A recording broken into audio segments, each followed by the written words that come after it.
讲到这个国民党立委徐卡新，因为亚康讲外交部甲捷克卫生科技院签美金1000万的秘密合约，后至今拢无法度对查。这外交部今仔是去到台北地检考徐卡新，犯着涉嫌国防以外秘密罪。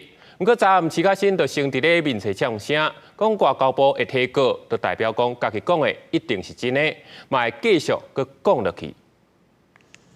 外交部调法司副司长柯碧玉初7早起去台北地检署告国民党立委徐卡新，涉嫌犯刑法第132条第1项的涉漏国防以外秘密罪。因为顶一日徐卡新公布一份外交部甲捷克卫生科技院签订1000万美金援助乌克兰的合约，至于外交部并无说明安怎招标。不过外交部讲，徐卡新涉密在先，违法事实明确。徐巧芯委员身为立法委员，却知法犯法，玩法弄法。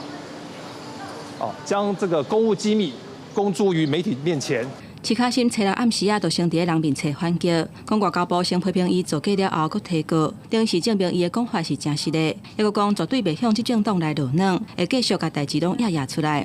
有国民党立委批评讲，外交部上提告来恐吓民意代表。不过民进党立委认为讲，有些机密的文件无适合对外公开。外交不是拿人民纳税人的钱去告人民选出来的民意代表。